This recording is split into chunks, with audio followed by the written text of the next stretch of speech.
Yeshua. Je l'aime et je l'adore. Yeshua. Ah, Yeshua. J'ai chanté son Saint-Nom. Yeshua. Bienvenue à tous et à toutes sur la chaîne Yeshua le podcast. Comment tu vas, ma sœur? Ça va. Et toi, comment tu vas? Je vais très bien par la grâce du Seigneur. J'espère que nos auditeurs et nos auditrices aussi vont bien. Nous sommes dans la joie de vous retrouver avec ce nouvel épisode qui annonce un premier thème sur lequel nous avons à cœur vraiment de partager pendant un petit moment. Et ce thème, c'est tout simplement, ça s'intitule tout simplement « Qui est Yeshua ?» Qui est Yeshua? Pourquoi ce thème? Alors, c'est l'Esprit qui nous a conduits comme ça.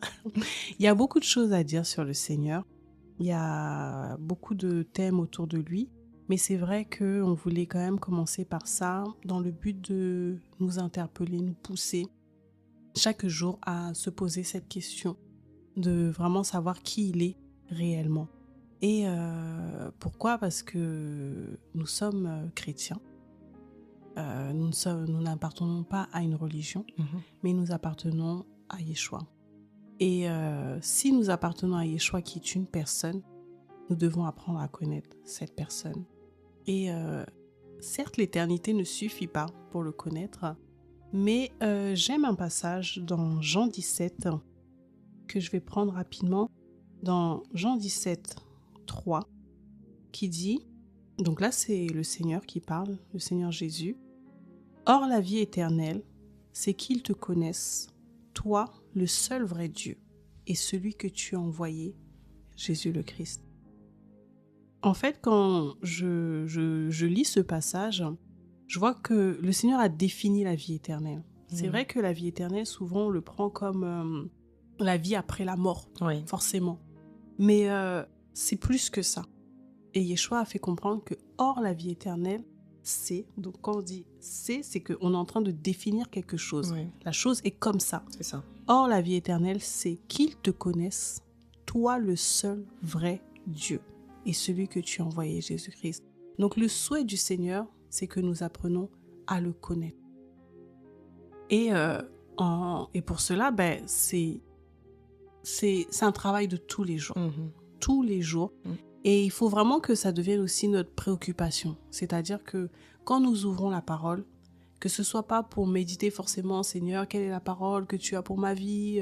Voilà, qu'est-ce que tu dis pour mon mariage? Seigneur, voilà, j'ai un souci, donne-moi une parole pour mon... Non, il faut aussi qu'on puisse de plus en plus avoir envie de ouvrir nos Bibles pour le connaître. C'est ça.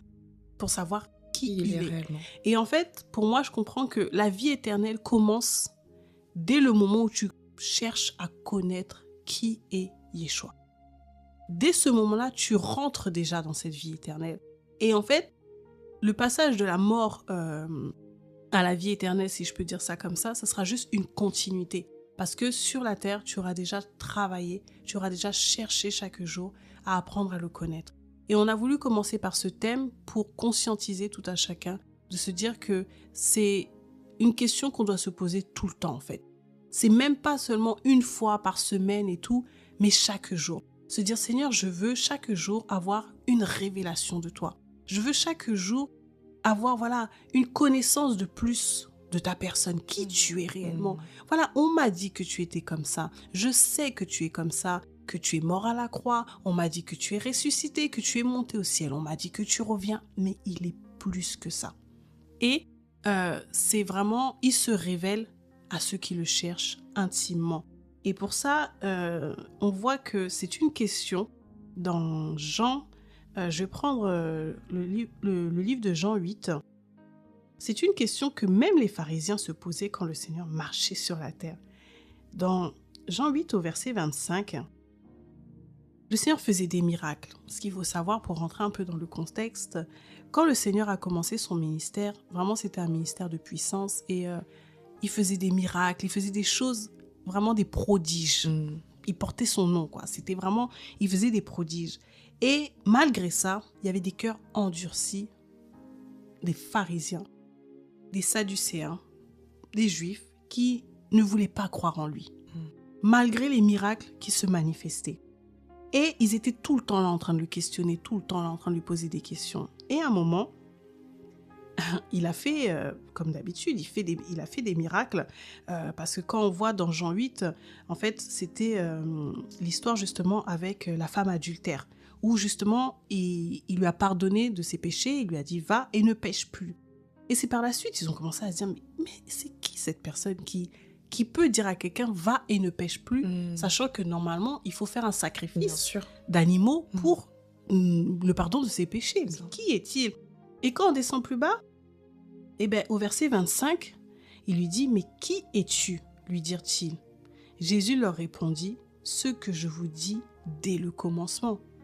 Et quand on descend encore un peu plus bas, donc il y a eu vraiment une conversation entre... On vous invite vraiment à lire tout le chapitre de Jean 8 parce que c'est vraiment un chapitre intéressant. Il y a eu une conversation où justement il expliquait qu'il est la lumière du monde. Mais au verset 53, si je ne me trompe pas, il dit « Es-tu plus grand que notre père Abraham qui est mort?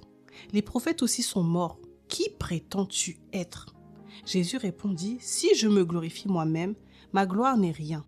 C'est mon Père qui me glorifie, lui que vous dites être votre Dieu. » Donc si tu dis que le Dieu véritable, le créateur du ciel et de la terre, Elohim, est ton Dieu, et que tu es conscient, tu confesses de ta bouche qu'il a envoyé Jésus-Christ, tu es censé le connaître. Tu es censé chercher à le connaître. Là, il leur reprochait de dire, vous dites que vous connaissez Dieu, mais vous me posez la question, vous n'arrivez pas à savoir qui je suis, alors que j'ai été envoyé par lui, en fait. Non, mais c'est très grave. Et il ne faut pas que nous aussi, on se retrouve dans cette situation aujourd'hui de se dire, mais qui est-il, en fait? On ne le connaît pas, ou on le connaît juste par ce que les autres nous disent. Mais pour toi, personnellement, qui est-il? Qui est Yeshua pour toi? Et c'est sur quoi tu te bases pour dire qu'il est ceci, qu'il est cela. Est-ce que c'est par un témoignage, des épreuves que tu as passées? Quelle révélation il t'a donné? Voilà, peut-être sur une situation où tu n'avais, je dirais, peut-être tu n'avais pas d'argent, tu n'avais rien, tu avais des factures à payer, tu te posais des questions comment j'allais faire pour payer ces factures-là? Et il a pourvu. Et à ce moment-là, voici la révélation, celui qui pourvoit, Yahweh Jireh. Tu vois, et quand même on regarde tout au long de la Bible, les personnes qui ont marché avec le Seigneur, c'est des personnes qui ont donné des noms au Seigneur en fonction de la révélation qu'ils avaient, qu'ils ont reçu des expériences qu'ils ont vécues personnellement avec lui. Et nous, dans cette génération, nous voulons vivre ça. Amen. Nous voulons revenir à cela. Nous voulons que chacun de nous puissions marcher fièrement la tête haute en se disant « Je sais qui est mon sauveur. Il n'est pas que ce que les gens m'ont dit, mais il est aussi ce que j'ai vécu. » Comme avec cette femme samaritaine où elle est partie voir les autres et elle a dit « Venez voir celui qui m'a tout dit, ne serait-ce pas le Christ ?» Et eux, à la fin, ils ont dit « C'est plus à cause de ce que tu nous as dit que nous croyons, mais c'est à cause de ce que nous avons vu. » Et c'est ça, en fait. C'est comme ça que nous devons arriver. On va le prendre quand même parce que ce passage monte vraiment dans mon cœur, vraiment avec la femme samaritaine. Donc, si je prends Jean 4, verset 28, à partir du verset 28, donc là, on parle de la femme samaritaine qui a eu sa rencontre avec le Seigneur, donc une rencontre personnelle. Ce n'est plus ce que les gens lui ont dit. J'ai même envie de monter plus haut parce que la preuve que les gens lui avaient dit des choses, au verset... Tac, je vais remonter un peu plus haut pour montrer qu'il y a une différence entre ce qu'on te dit et ce que tu expérimentes personnellement. Et je vais prendre... je pense que je vais carrément... On va lire l'histoire. On va lire l'histoire parce que voilà, on est là pour apprendre à le connaître d'ailleurs. Alors, je vais prendre Jean 4 au verset 4. Comme il fallait qu'il passât par la Samarie, il arriva dans une ville de Samarie nommée Sichar, près du champ que Jacob avait donné à Joseph son fils. Là se trouvait le puits de Jacob. Jésus, fatigué du voyage, était assis au bord du puits. C'était environ la 6e heure. Une femme de Samarie vint puiser de l'eau. Jésus lui dit « Donne-moi à boire », car ses disciples étaient allés à la ville pour acheter des vivres. La femme samaritaine lui dit, voici maintenant la conversation en fonction de ce qu'elle connaissait de son Dieu. La femme samaritaine lui dit, comment toi, qui es juif, me demandes-tu à boire, à moi qui suis une femme samaritaine? première information qu'elle avait, il y avait une séparation entre les Juifs et les Samaritains. et les Samaritains, entre ceux qui adoraient le véritable Yahweh et ceux qui avaient marché dans l'idolâtrie, en C'est fait. ça. Or, Yeshua est venu changer tout ça. Il est venu unir les hommes par un seul nom. Donc, première information qui était en fonction de ce qu'elle a reçu du dehors. Les Juifs, en effet, n'ont pas de relation avec les Samaritains. Verset 10, Jésus lui répondit, « Si tu connaissais le don de Dieu, et le don de Dieu, c'est le cadeau que le Seigneur fait. Si tu connaissais le don de Dieu, et qui est celui qui te dit, donne-moi à boire ?» C'est-à-dire, si tu avais la révélation personnelle, il dit, tu lui aurais toi-même demandé à boire, et il t'aurait donné de l'eau vive. Donc là, déjà, il est en train de lui dire, tu ne sais pas qui te parle. Tu ne sais pas qui est ton Dieu. Tu ne sais pas qui s'adresse à toi. Les informations que tu as, c'est des informations qui viennent de l'extérieur. Mais moi, maintenant, je vais te donner les bonnes informations par cette intimité. Parce que là, il faut savoir qu'ils étaient seuls à seuls. Exactement. Donc, c'était vraiment Une relation, l'intimité, c'est ça. la Les relation. deux. Verset 11. Seigneur, lui dit la femme, tu n'as rien pour puiser et le puits est profond. D'où aurais-tu donc cette eau vive? Es-tu plus grand que notre père Jacob, qui nous a donné ce puits et qui en a bu lui-même, ainsi que ses fils et ses troupeaux? Jésus lui répondit, quiconque boit de cette eau aura encore soif. Mais celui qui boira de l'eau que je lui donnerai n'aura jamais soif. Et l'eau que je lui donnerai deviendra en lui une source d'eau qui jaillira jusque dans la vie éternelle. La femme lui dit, Seigneur, donne-moi cette eau, afin que je n'ai plus soif et que je ne vienne plus puiser ici. Et là, après, le Seigneur, c'est son expérience maintenant personnelle avec. Non seulement le Seigneur l'interpelle de « Est-ce que tu sais qui je suis ?» Mais en plus de l'interpeller, eh ben, il y a une démonstration. Il y a une démonstration par la parole de connaissance. Et là, il commence. Verset 16, « Va, lui dit Jésus, appelle ton mari et viens ici. » La femme répondit, « Je n'ai point de mari. » Jésus lui dit, « Tu as eu raison de dire, je n'ai point de mari. » Donc là, déjà, il est en train de dire, « Je connais déjà ta vie. » Car tu en as eu 5. Quelle précision. Tu as eu 5 maris, et celui que tu as maintenant n'est pas ton mari. En cela, tu as dit vrai. Seigneur, lui dit la femme, je vois que tu es prophète. Donc vraiment, je m'appuyais sur Jacob, je m'appuyais sur les connaissances qu'on avait, historiquement, de la Samarie, des Juifs, mais je vois que tu as quelque chose de plus de que je n'avais que je ne connais pas. Amen. Nos pères, verset 20, nos pères ont adoré sur cette montagne, et vous dites, vous, que le lieu où il faut adorer est à Jérusalem. Voilà encore des informations. Ce n'est pas forcément ce qu'elle pratique, mais c'est des informations qu'elle a eues. Et aujourd'hui aussi, on peut être là, avoir des informations sur Yeshua, qui il est. Voilà. Mais ça peut être juste des informations que les autres t'ont données. Et tu as cru en cela. Parce qu'elle aussi, elle a cru en cela. Que voilà, tu es juif, tu ne peux pas me parler. Voilà, là où il faut adorer, c'est au temple, c'est pas ailleurs. Mais Yeshua, c'est là où tu te dis, mais en fait, quand tu t'apprends à le connaître, c'est vrai que tu réalises que tu le connaissais pas. Tu connais pas du tout. Parce qu'elle, elle avait une façon de penser. C'est ça, ouais. Et en fait, quand tu t'approches, c'est lui qui change ta mentalité. C'est ça. Il dit, femme, lui dit Jésus, crois-moi. Ah, si tu dis crois-moi, c'est moment là, il faut le croire. Là, il n'y a pas d'autre choix. Crois-moi, l'heure vient où ce ne sera ni sur cette montagne, ni à Jérusalem que vous adorerez le Père. Vous adorez ce que vous ne connaissez pas. Et on est vraiment sur ce thème, qui est Yeshua? Est-ce que tu adores celui que tu connais? Amen. Est-ce que tu l'adores sur une base d'une révélation que tu as reçue, d'une connaissance personnelle? Ou est-ce que tu l'adores sur des connaissances que d'autres t'ont données, qui ne sont pas fausses, mais que tu n'as pas forcément expérimentées? Et nous, on veut passer à autre chose avec le Seigneur. On dit, Seigneur, on veut savoir qui tu es.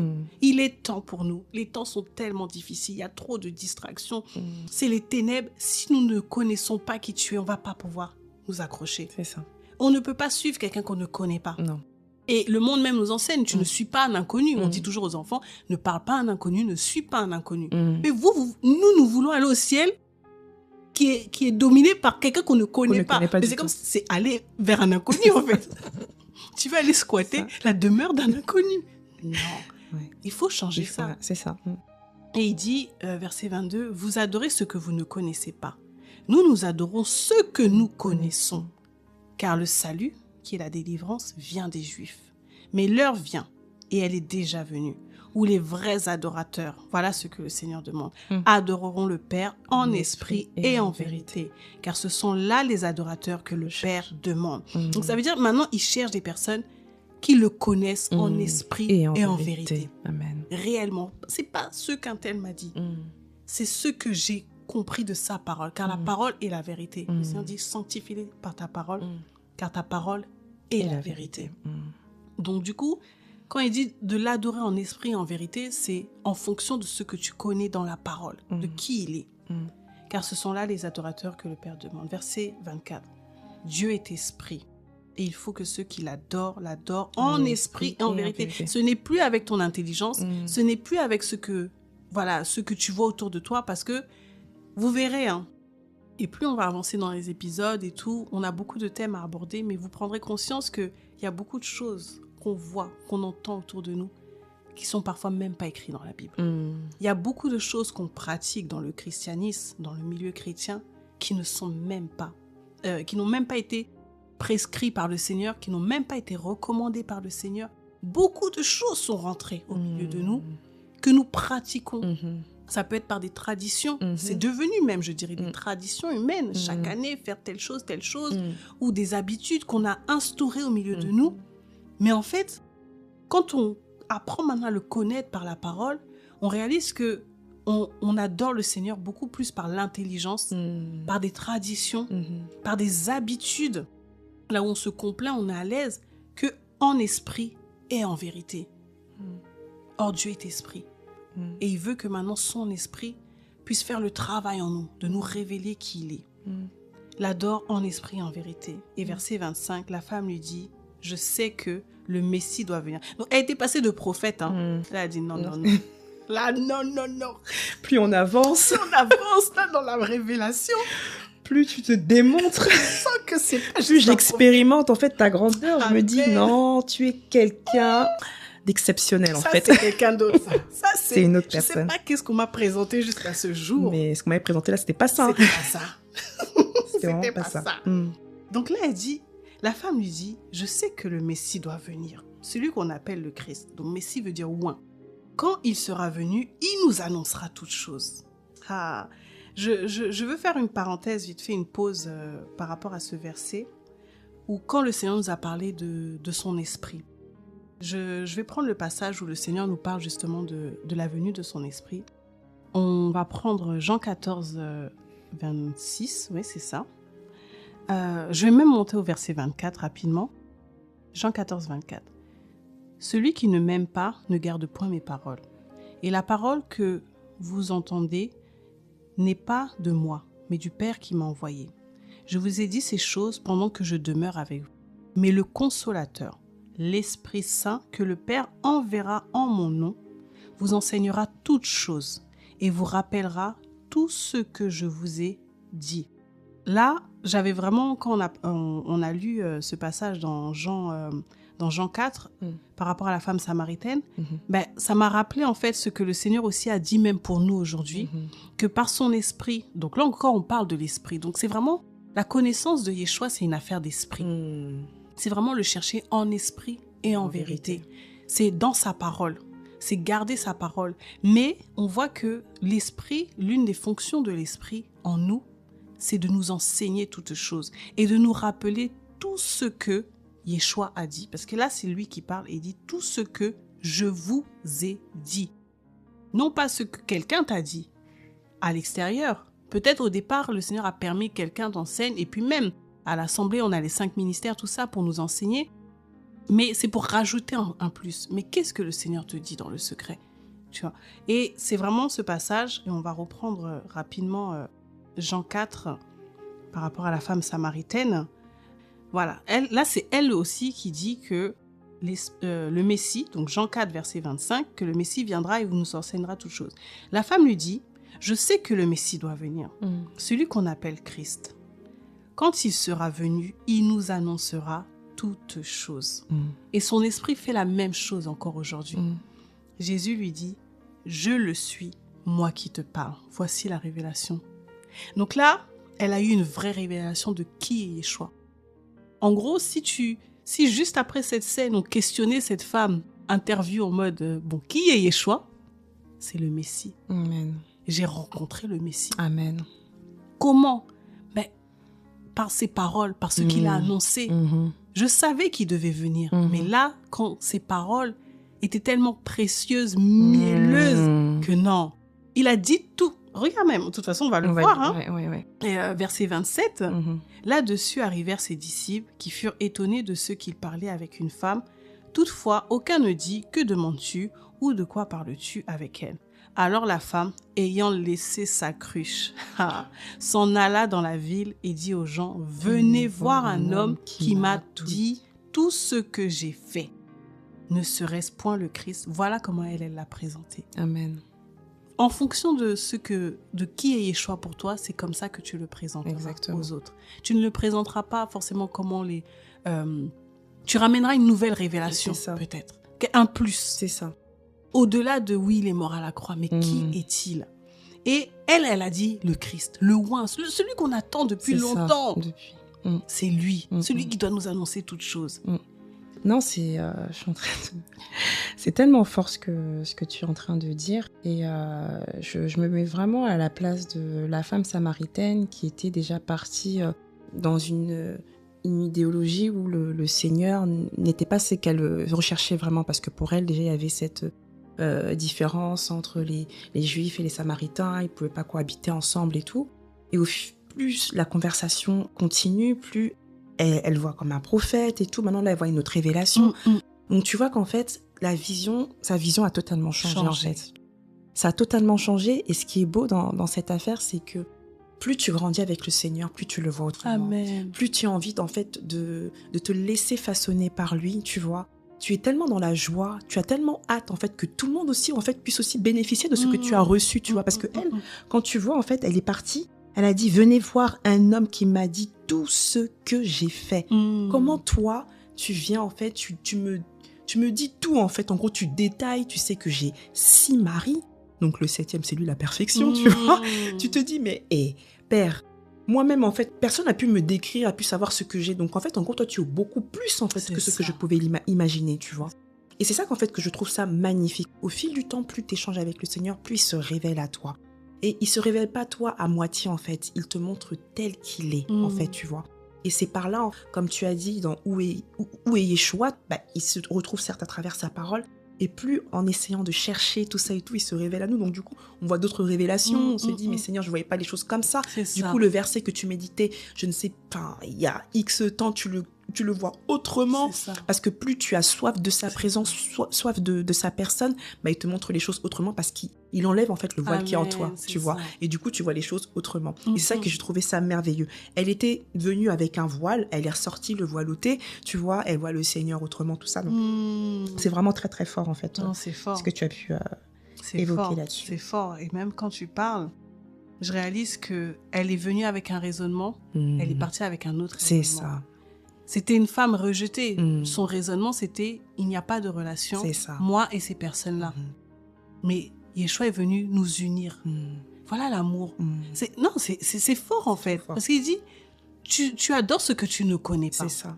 Et tu vis ta vie en fonction des choses que tu as entendues.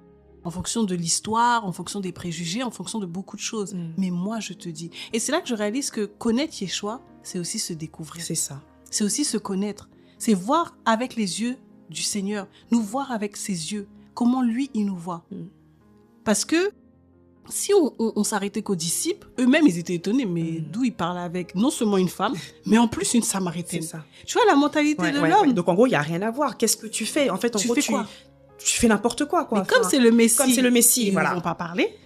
Mais en vrai, ce serait une autre personne. Cette scène aurait été une catastrophe. On aurait dit, mais c'est pas bon.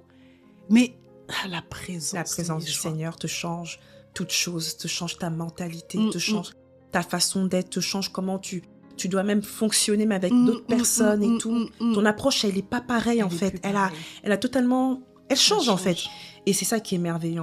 Plus tu apprends à le découvrir, plus tu te montres les choses autrement et plus toi-même tu te dépasses, tu te dis moi, me permet, tu vois, par exemple, je sais pas, un truc tout bête, d'aimer une personne que je ne pensais même pas porter dans mon cœur. Mais le Seigneur a mis, Seigneur, cet amour, ce fardeau.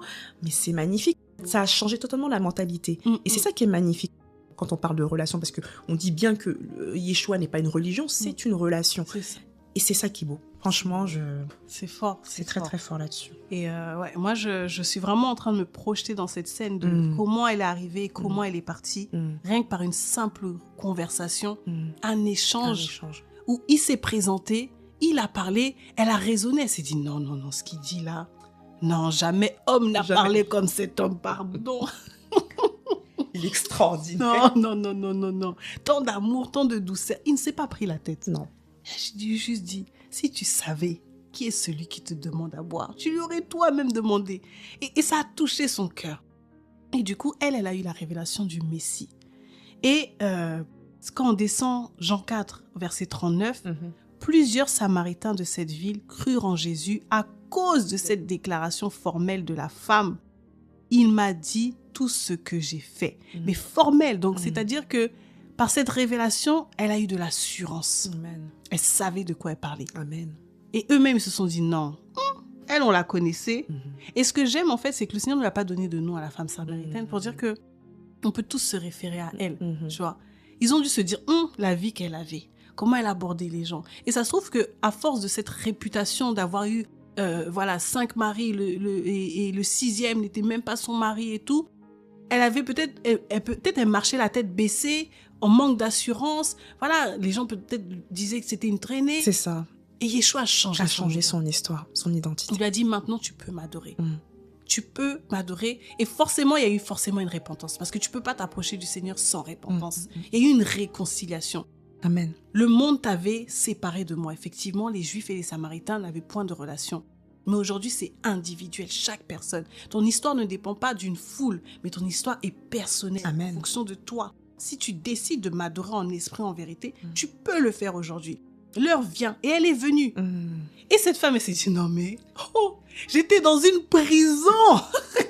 Je suis libérée. Je suis libre maintenant d'adorer Adonai, le véritable Adonai. Amen. Et ils l'ont entendu, elle est partie vraiment crier dans le quartier. Je vois vraiment comme une femme folle, qui est descendue, blablabla. Ils ont dit, non, là, il y a quelque chose. Et au verset 40, aussi quand les Samaritains vinrent le trouver, ils le prièrent de rester auprès d'eux. Et il resta là 2 jours. Un beaucoup plus grand nombre crurent à cause de sa parole. Et il disait à la femme, donc ils sont repartis chercher la femme, ou soit elle était déjà avec eux, parce qu'ils ont dit, non, là il faut que je m'adresse à toi. Ce n'est plus à cause de ce que tu as dit que nous croyons, car nous l'avons entendu nous-mêmes, et nous savons qu'il est vraiment le sauveur du monde. Amen. Voici, eux aussi, ils ont eu leur révélation. Au départ, c'était, ça m'interpelle, qu'est-ce qu'elle a dit. Et ils sont restés sur ce qu'elle a dit. Mais ils ont cherché plus que ça. Et c'est ça qu'on veut vous pousser, en fait. C'est aller plus loin, creuser dans l'intimité. C'est ça. Seigneur, j'ai entendu parler de toi. Comme Job disait, mon oreille avait entendu parler de toi. Maintenant, mon œil te voit. Amen. Maintenant, je veux te voir. Moi aussi, je veux croire. Je veux entendre. Je veux savoir qu'est-ce que tu as. Qu'est-ce que tu veux m'apprendre? Qu'est-ce que tu veux que je sache pour que mon adoration change, pour que ma façon de marcher change, pour que mon assurance, que j'ai plus d'assurance dans ma vie, pour que j'accomplisse les œuvres que tu as préparées d'avance pour moi. Amen.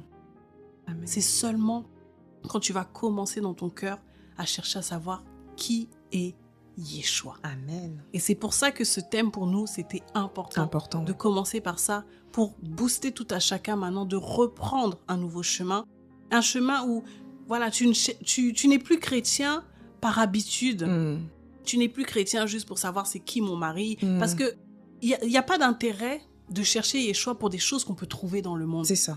Si nous pouvons nous approcher de lui en esprit, en vérité, c'est pour vivre quelque chose de plus, de vivre le surnaturel. Amen. Du surnaturel, quelque chose de plus grand.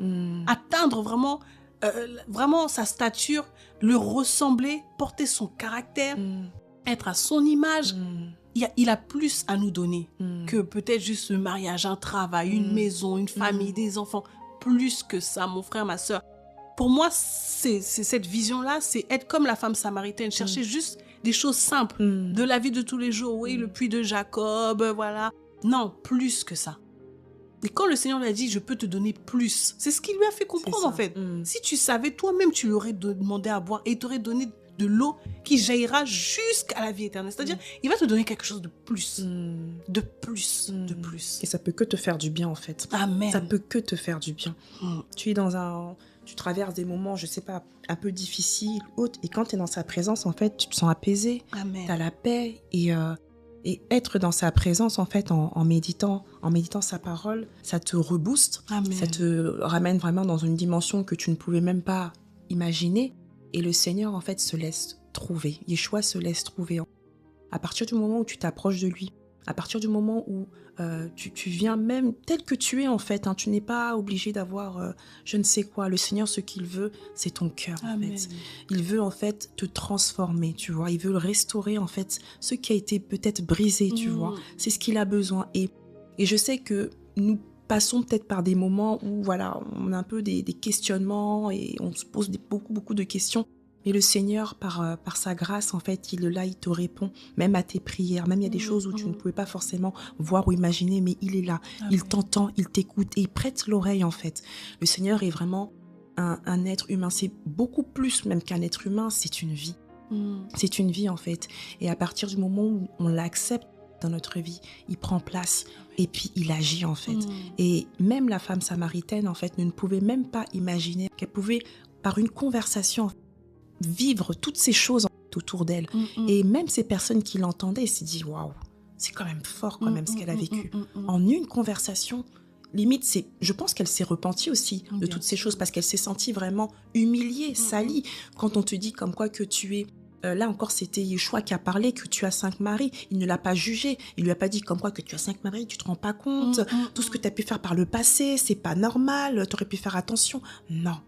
Il lui a dit qu'en effet, certes, tu as 5 maris. Et le 6e n'est pas le tien. Mais il s'est présenté comme le véritable époux. C'est ça qui est fort dans cette histoire. Nous devons vraiment arriver à cette stature-là. Que Seigneur, peu importe ce que j'ai, le Seigneur ne voit pas. Il prend conscience, en effet, tu as fait ça, mais il n'est pas dans ça. Ce qu'il veut, c'est t'amener, en fait, dans une autre dimension. Amen. Ce qu'il veut, en fait, c'est te transformer, changer, en fait, l'état de ton cœur, l'état de ta conscience, en fait, que tu puisses prendre conscience qu'en effet, ce que je suis, en fait, c'est pas ce que le Seigneur veut. Il veut que je sois autre chose, que je puisse m'aligner, en fait, à sa volonté parfaite, que je puisse m'aligner, en fait, à ce qu'il a à cœur, tu vois, que je fasse pour lui. Et c'est ça qui est important, en fait. Et c'est là où on commence à prendre position dans chaque chose que nous pouvons entreprendre, que ce soit dans notre marche chrétienne. On se dit que je ne peux pas me comporter comme ça. Pas que moi-même, j'ai envie de faire plaire aux autres, non. C'est parce que le Seigneur ne permet pas, en fait, que je le fasse. Mais je veux le plaire davantage. Donc, je vais m'aligner, en fait, aux directives qu'il me demande, tout simplement. Amen. Ça me touche parce que toujours cette femme, franchement, il y a tellement d'enseignements derrière elle. Je me dis, et c'est une vérité pour nous tous, et je pense que personne ne dira le contraire. Nous tous, je pense que quand on est dans cette quête où on apprend à connaître le Seigneur, on entendra souvent autour de nous des gens dire « Si le Seigneur m'avait pris avant, j'aurais pas fait les erreurs que j'ai faites. Si j'avais donné ma vie au Seigneur avant, j'aurais pas fait ça. » Et c'est comme si, en fait, quand le Seigneur s'est présenté à cette femme, c'est comme si, en fait, même elle a dû se dire « Mais si je l'aurais rencontré avant, si je savais ces choses avant, je n'aurais pas fait ces erreurs. Je n'aurais pas... » Parce qu'elle avait une quête, elle allait dans une quête, elle cherchait l'amour, tout simplement. Et quand tu sais que l'amour véritable, c'est Yeshua, tu vivras l'amour de l'être humain autrement, la relation autrement. Et ça me touche parce que c'est ça, en fait. Ce n'est pas que le Seigneur prend plaisir au péché, au contraire. Bien au contraire, le Seigneur est le péché. Et c'est le péché, justement, qui nous sépare de lui. Mais son objectif aussi, c'est de nous ramener à lui parce qu'il est notre sauveur. Et c'est là où je me dis, il a pris le temps de parler avec elle, non pas pour la faire fuir, mais au contraire pour lui dire, cette fois-ci, il faut que tu aies cette eau. C'est ça. Il est temps que tu aies cette eau. Il est temps que tu aies la révélation de qui je suis. C'est ce qui va t'éviter les erreurs que tu as faites. Et je pense que le Seigneur ne fait rien au hasard. Et je sais que chaque miracle que le Seigneur a accompli dans la Bible, ça a toujours eu... Il y avait toujours un objectif, un enseignement derrière. Et s'il lui a parlé de ça et pas d'autre chose, il aurait pu lui parler de son travail. Il aurait pu lui parler, je sais pas moi, d'un désir, voilà, de quelque chose vraiment qui pouvait la préoccuper. mais il lui a parlé d'un passé, d'une vie, d'un fardeau, d'une image qu'elle avait d'elle. Il est vraiment rentré dans une parole de connaissance importante, en fait, qui avait impacté sa vie, C'est ça. qui a impacté son chemin. Tous les brisements de cœur qu'elle a eus, bien que, voilà, il y avait peut-être aussi son caractère, aussi son comportement, il y avait beaucoup de choses.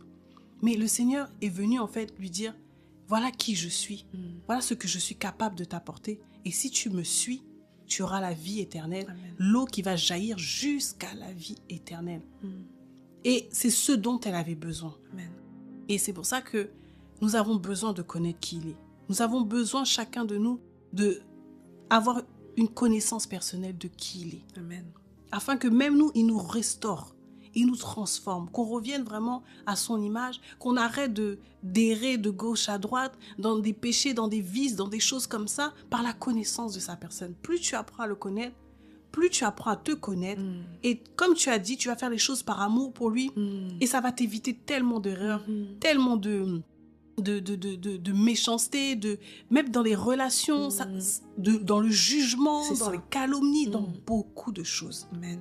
Ça va t'éviter parce que ce sera vraiment une adoration en esprit et en vérité. Amen. C'est waouh. Très fort. Merci Seigneur. Et pour terminer, je vais juste prendre Matthieu 16 à partir du verset 13. Vraiment pour appuyer toujours cette importance de chercher à connaître qui est Yeshua. Et que ce souhait aussi ne vient pas de nous, mais ça vient de lui. Il veut vraiment qu'on le connaisse. C'est vraiment un soupir, son désir.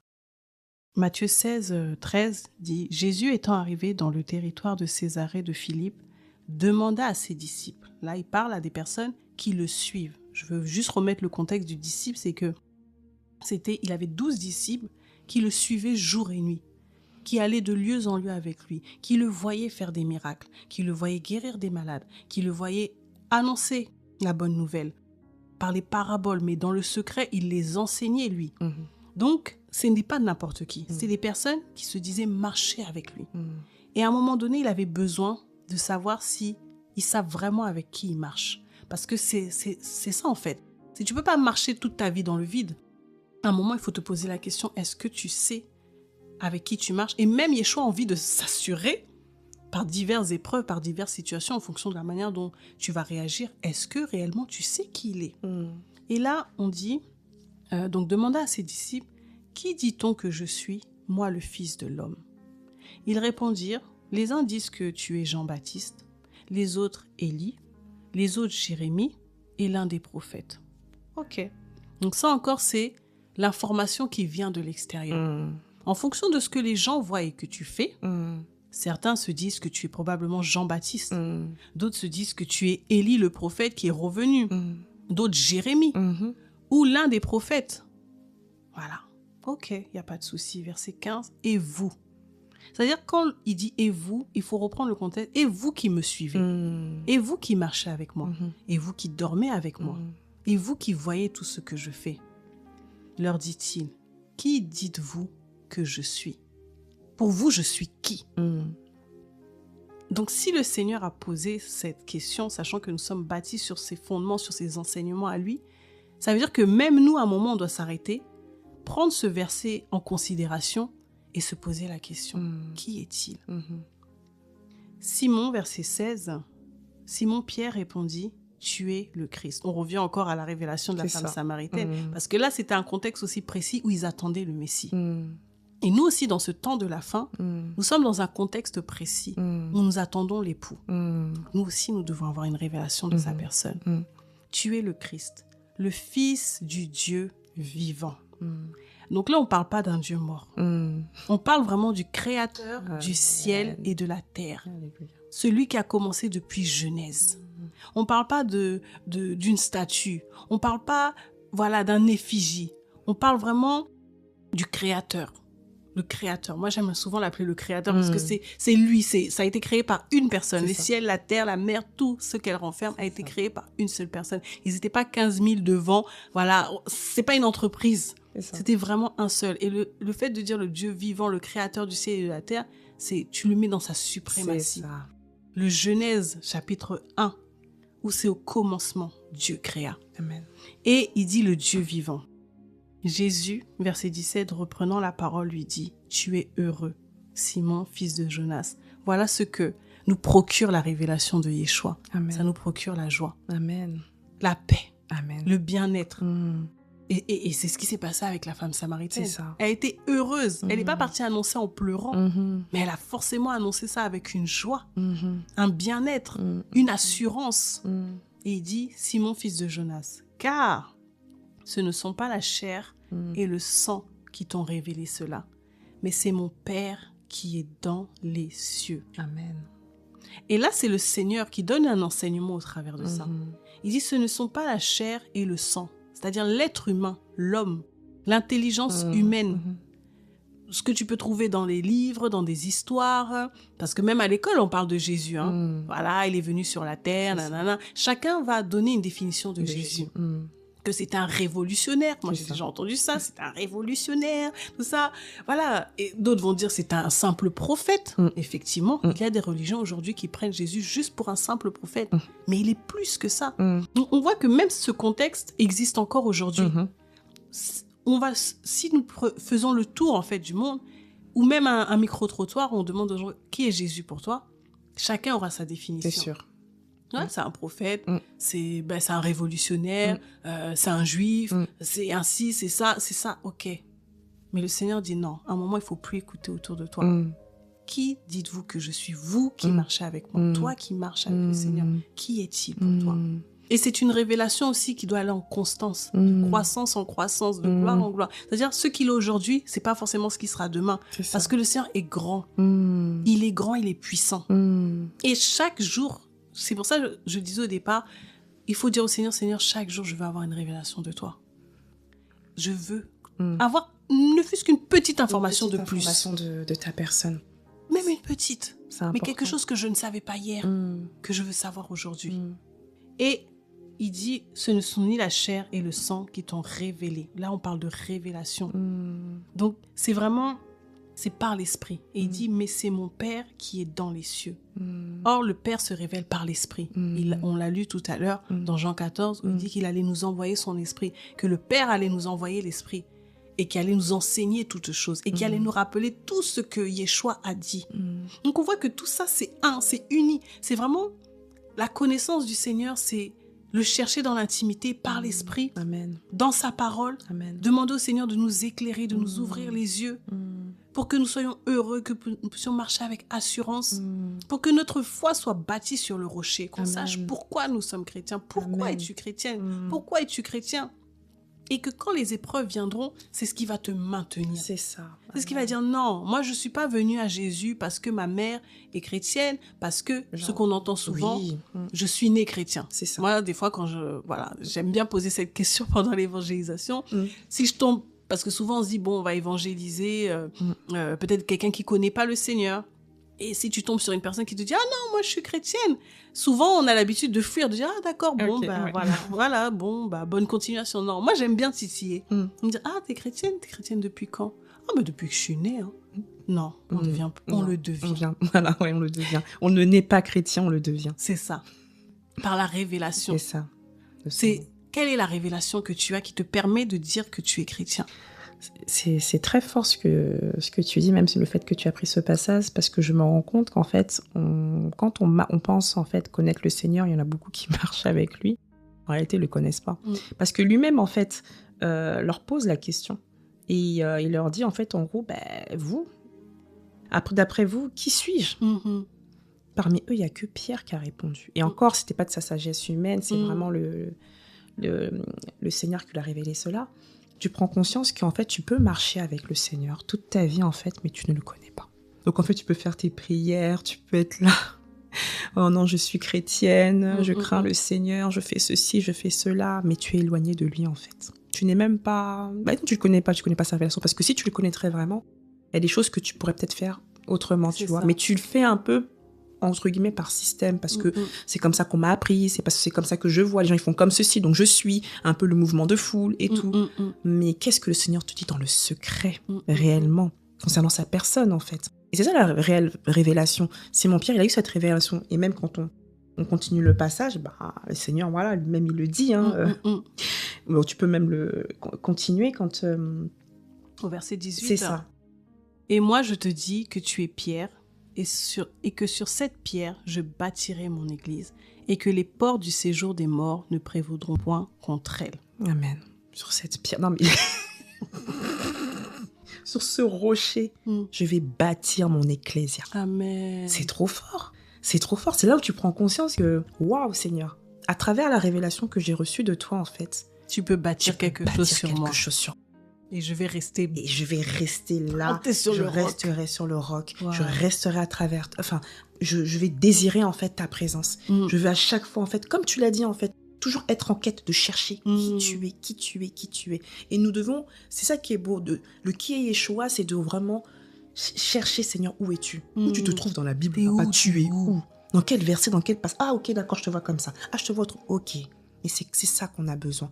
Et je nous invite, en fait, nous tous... Nous qui sommes ici et également vous, auditeurs, auditrices, de vraiment rechercher le Seigneur. Mais de toutes vos tripes, de tout, vraiment même le peu, même un petit truc, ça va vous faire du bien, je vous assure. Et Simon-Pierre, en fait, il a vraiment reçu cette révélation. Et sur ça, en fait, le Seigneur a bâti une ecclésia. Ah, c'est fort. Hein. Ça, c'est beau. C'est waouh. Parce qu'ils étaient nombreux, hein.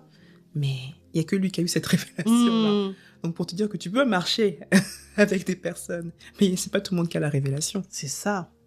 Non, mais c'est vraiment ça. Et c'est pour ça que c'est important que chacun ait sa révélation. Amen. Quand on dit avoir une révélation, c'est pas forcément quelque chose qui sort forcément de l'ordinaire. Non. Mais c'est l'expérimenter.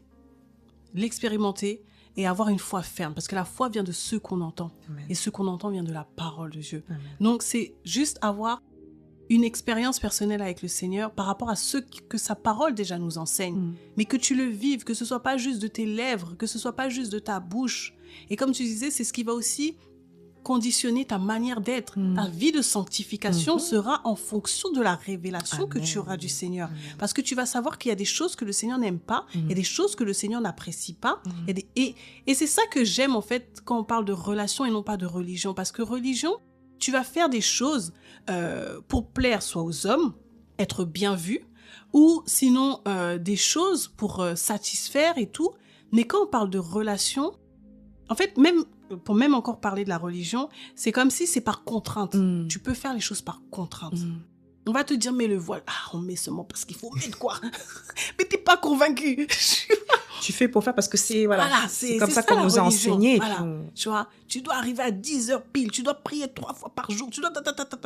Et ça devient comme des dogmes, des lourdes... En fait, tu suis Jésus, mais... parce que tu dis, c'est bon. En fait, hors de lui, c'est la mort. Bon, on suit seulement. On suit seulement. Au moins, il va voir, il saura que je suis fatiguée. J'étais là, voilà. Mais on suit seulement. Je suis épuisée, mais tu comprends, hein, tu vois, je continue. Voilà, tu vois, on suit seulement. Ça, c'est la religion. Mais la relation, c'est par amour. Amen. Je fais parce que, Seigneur, non, plus j'apprends à réaliser qui tu es, je réalise que tu es trop précieux. Amen. Tu vaux plus que tout. Je veux garder cette présence. Je veux me sanctifier pour garder cette présence. Je veux t'obéir pour garder ta présence. Je veux... Voilà, vraiment tout ce que je fais est conditionné par le désir, la soif de te connaître, d'être avec toi éternellement. Me dire non, jamais homme n'est comme toi. Amen. Aucun être humain, je peux le comparer à toi en fait. Et c'est ça, c'est trop fort. Cette question de qui suis-je, c'est un souhait aussi du Seigneur.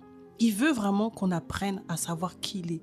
Il veut vraiment qu'on se pose la question. Que chaque jour tu te dises, voilà, est-ce que je marche par habitude ?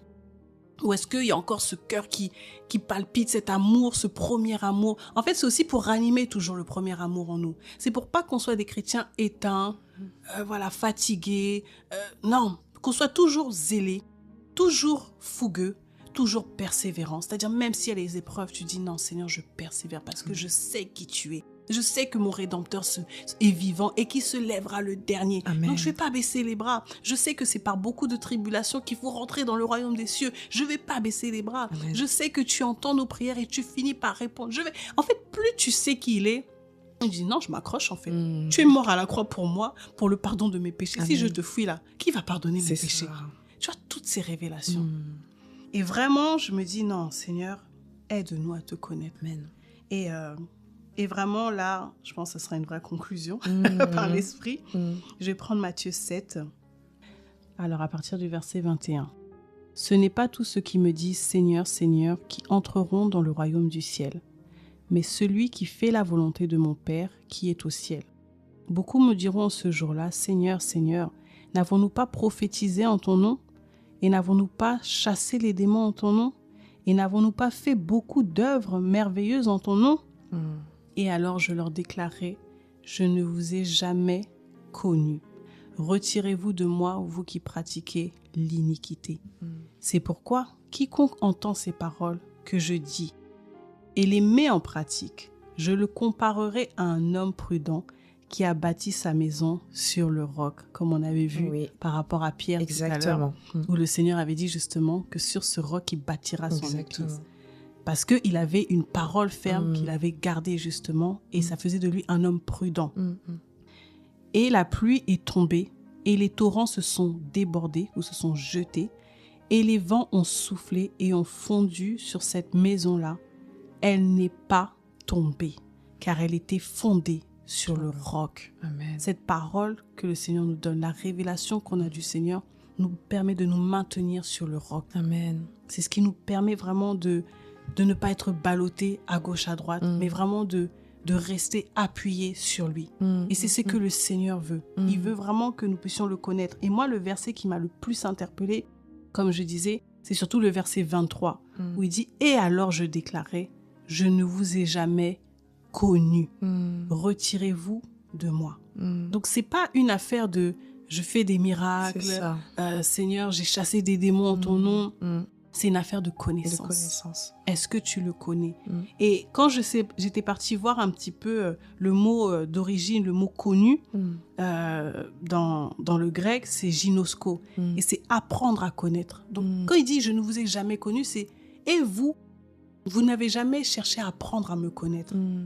Vous êtes jamais venu vers moi. » Parce que c'est à la fois apprendre à connaître, venir à la connaissance, apercevoir, percevoir, sentir, savoir, comprendre, avoir la connaissance d'eux. C'est vraiment prendre le temps de le chercher. Ok, vous avez chassé des démons en mon nom. Ok, vous avez fait des miracles. Mais est-ce que, après ces événements, quand vous rentrez chez vous ou quand vous avez des temps libres, est-ce que vous cherchez à me connaître? Et beaucoup peuvent être dans ça. Nous pouvons tomber dans ce piège. Bien sûr. On fait beaucoup de choses. On fait beaucoup de choses. On est vraiment occupé par tout ce qui se passe au sein de l'église, de l'assemblée. On est occupé à s'occuper de l'organisation, comme tu as dit, des maraudes, aider son prochain, faire plein de choses. Mais de passer à côté de l'essentiel, en fait, de vraiment connaître le Seigneur. Est-ce que tu fais ça, comme tu l'as dit, pour montrer aux autres, ou comme tu as dit, pour être une bonne personne ou une bonne chrétienne? Je suis ainsi. Non, en fait, je fais ça en fait parce que je veux connaître déjà le Machia, premièrement déjà. Je veux vraiment te connaître, papa. Je ne veux pas faire les choses pour faire. Je ne veux pas faire les choses pour avoir un plus, en fait, tu vois. Non, la seule chose que je veux, c'est te connaître, toi, le réel, le véritable. C'est ça. Elohim, c'est toi, en fait. Et c'est ça qu'on a tous besoin. Et nous devons, c'est ça, en fait. Où est Yeshua? C'est où es-tu dans la Bible? Où es-tu? Je veux que tu te révèles. Tous les jours de ma vie, je veux que tu te révèles, en fait. C'est ça. Et c'est de là, en fait, que le Seigneur saura que tu avais vraiment soif de sa personne. C'est ça. C'est ça, en fait. Parce que on ne naît pas chrétien, c'est pas quelque chose qu'on se dit, moi, je suis chrétienne, je m'arrête là. Non. Il y a un chemin. Il y a un chemin à faire. Il y a une connaissance à avoir de la personne qui a des promesses, non seulement pour ta vie ici, mais qui a promis aussi des choses après. Il revient nous chercher. Il a dit que là où il est, nous serons aussi. Je prends mon exemple. Si quelqu'un aujourd'hui vient sonner à ma porte et me dit, je veux rentrer. La première question que je vais lui dire, si ce visage ne me dit rien, c'est ça. T'es qui en fait? Qui es-tu? Et nous, on s'en rend pas compte, mais on fait pareil. Bien sûr. C'est-à-dire, nous aspirons à l'enlèvement, nous disons, oui, on va partir au ciel, on chante la nouvelle Jérusalem, c'est tout sûr, ça, oui. Moi, je l'aime, je veux y aller. Bien sûr. Mais est-ce que tu connais celui qui y habite?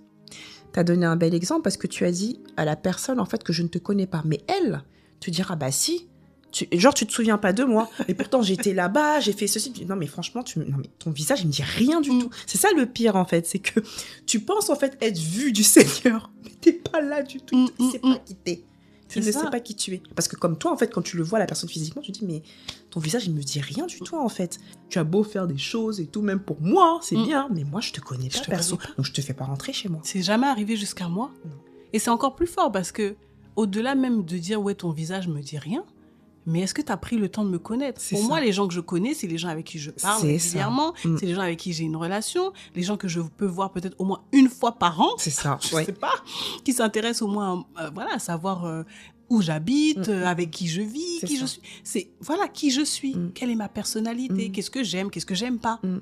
Et c'est pareil avec le Seigneur. Retirez-vous de moi, je ne vous connais pas.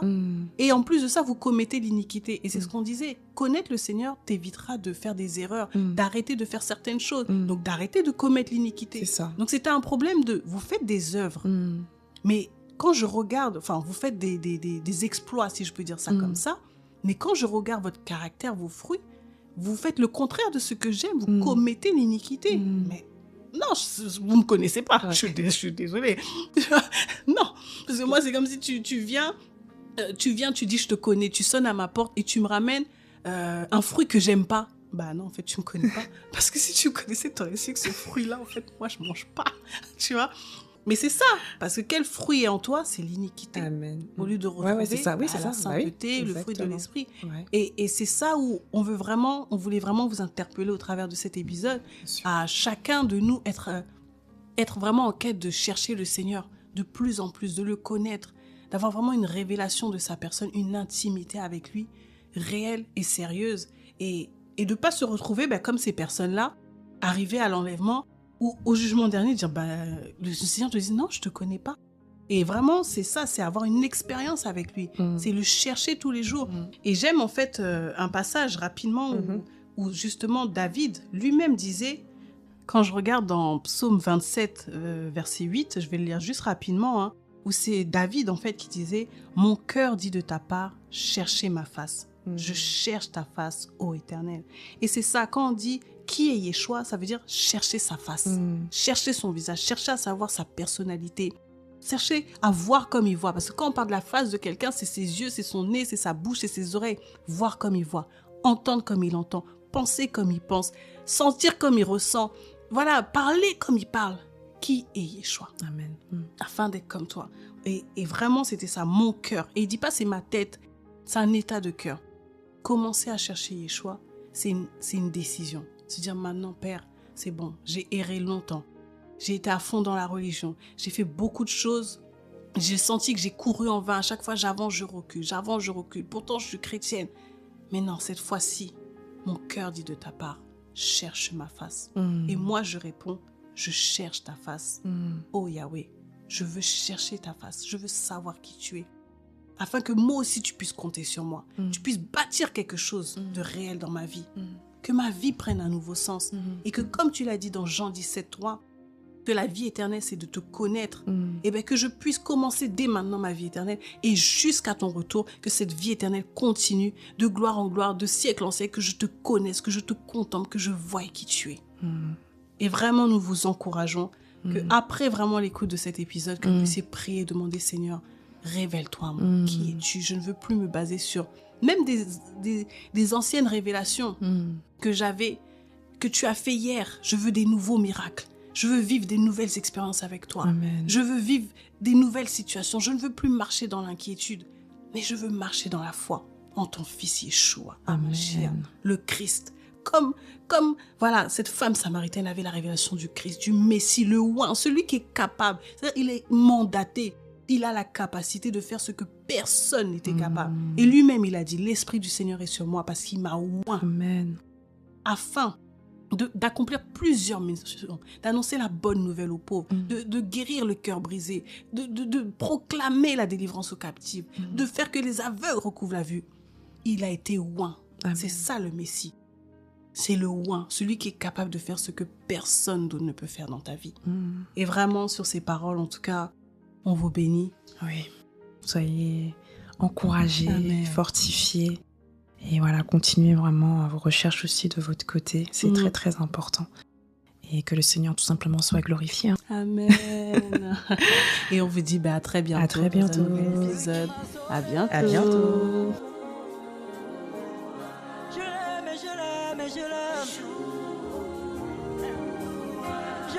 je